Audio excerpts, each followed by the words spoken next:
پارا چنار جل رہا ہے۔ پارا چنار میں روزانہ لوگوں کو قتل کیا جا رہا ہے۔ پارا چنار میں روزانہ لوگ زخمی ہو رہے ہیں۔ یہ وہ جملے ہیں دوستو جو روزانہ ہم سنتے ہیں، روزانہ نہیں پچھلے کئی سالوں سے ہم سنتے آ رہے ہیں۔ کیوں پارا چنار کے مسئلے کو مستقل طور پر حل نہیں کیا جا سکا؟ کیوں یہ مسئلہ پچھلے کئی سالوں سے چلتا آ رہا ہے؟ یہ وہ سوالات ہیں دوستو جو آپ کے، میرے اور ہم جیسے کئی لوگوں کے ذہنوں میں موجود ہیں۔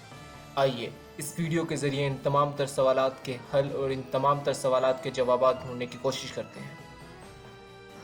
دوستو، پارا چنار کرم ضلع کا انتظامی دارالحکومت ہے جو پاکستان کے شمال مغرب میں واقع ہے۔ یہ علاقہ زیادہ تر پشتون قبائل پر مشتمل ہے جن میں ایک شیعہ مسلم آبادی بھی شامل ہے۔ سنی شیعہ تقسیم اس تنازع کا مرکزی عنصر رہا ہے۔ دوستو، پارا چنار میں شیعہ اور سنی برادریوں کے درمیان فرقہ وارانہ کشیدگی کئی دہائیوں سے جاری ہے، تاہم یہ تنازع 2000 کی دہائی کے اوائل میں شدت اختیار کر گیا۔ دوستو، 2007 سے 2008 میں بڑے فرقہ وارانہ جھگڑوں کا آغاز ہوا جس کے نتیجے میں بڑی تعداد میں جانی نقصان اور لوگوں کی بے دخلی ہوئی۔ دونوں فرقوں کے عسکریت پسندوں نے ایک دوسرے کو نشانہ بنایا جس سے قانون و نظم کی صورتحال بگڑ گئی۔ علاقے میں طالبان کی موجودگی نے تنازع کو مزید بڑھاوا دیا۔ انہوں نے ایک عسکریت پسندوں کی حمایت کی اور دوسری عسکریت پسند جماعتوں کو نشانہ بنایا جس سے فرقہ وارانہ تشدد میں مزید اضافہ ہوا۔ دوستو، پارا چنار کو کئی بار گروہوں کی جانب سے ناکہ بندی اور محاصرے کا سامنا رہا ہے جس سے غذائی اشیاء، ادویات اور دیگر ضروریات کی شدید کمی ہوئی۔ دوستو، 2014 سے 2023 کے درمیان پاکستان آرمی نے کئی فوجی کارروائیاں کی تاکہ تشدد کو ختم کیا جا سکے اور علاقے میں امن بحال ہو سکے۔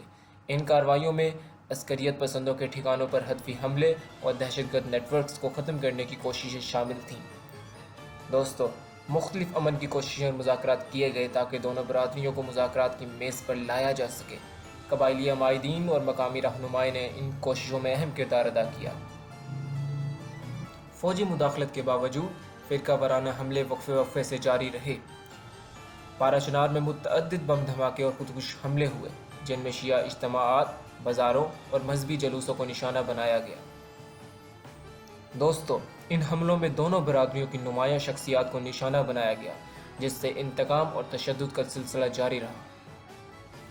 آئیے دوستو، اب اس انتہا پسندی کی بنیادی وجوہات پر غور کرتے ہیں۔ اس کی پہلی وجہ مذہبی عدم برداشت اور مدارس اور عسکری پروپیگنڈے کے ذریعے فرقہ وارانہ نفرت کا پھیلاؤ ہے۔ اس کی دوسری بڑی وجہ بیرونی عوامل بشمول ہمسایہ ممالک سے فرقہ وارانہ گروہوں کی مالی امداد اور حمایت ہے۔ اس کی تیسری اہم وجہ بے روزگاری اور غربت کی وجہ سے نوجوانوں کا ان عسکریت پسند جماعتوں میں شمولیت اختیار کرنا ہے۔ اس کی چوتھی اہم وجہ علاقہ بنیادی ڈھانچے اور اقتصادی ترقی کے لحاظ سے پیچھے رہ گیا ہے جس سے لوگوں میں ناراضگی اور عدم اطمینان کا پیدا ہونا ہے۔ آئیے دوستو، اب پارا چنار کی جغرافی اہمیت پر ایک نوٹ لکھتے ہیں۔ دوستو، پارا چنار کی افغان سرحد کے قریب واقع ہونے کی وجہ سے یہ علاقہ عسکریت پسندوں اور ریاستی عوامل کے لیے تصویراتی اہمیت کا حامل ہے۔ اس علاقے کو اسلحہ اور لڑاکوں کی آمد و رفت کے لیے استعمال کیا جاتا رہا ہے۔ دوستو، روایتی قبائلی جرگے جنہیں ہم کونسلیں بھی کہتے ہیں، تنازعات کو حل کرنے اور برادریوں کے درمیان مذاکرات کو فروغ دینے میں اہم کردار ادا کرتے رہے ہیں۔ مقامی NGOs اور کمیونٹی رہنماؤں کی جڑواں کوششیں فرقہ وارانہ ہم آہنگی اور افہام و تفہیم کو فروغ دینے کی کوشش کرتی رہی ہیں۔ دوستو، حکومت نے علاقے میں بنیادی ڈھانچے، تعلیم اور صحت کی سہولیات کو بہتر بنانے کے لیے ترقیاتی منصوبے شروع کیے ہیں۔ عسکری سرگرمیوں کو روکنے کے لیے سیکیورٹی کے اقدامات کو بڑھایا گیا ہے جن میں فوج کی موجودگی میں اضافہ اور انٹیلیجنس آپریشنز شامل ہیں۔ آئیے دوستو، اس ویڈیو میں بیان کیے گئے تمام تر باتوں کا ایک خلاصہ نکالنے کی کوشش کرتے ہیں۔ دوستو، پارا چنار میں تنازع فرقہ واریت، سیاسی طاقت کی جدوجہد اور سماجی اور اقتصادی چیلنجوں کا ایک پیچیدہ امتزاج ہے۔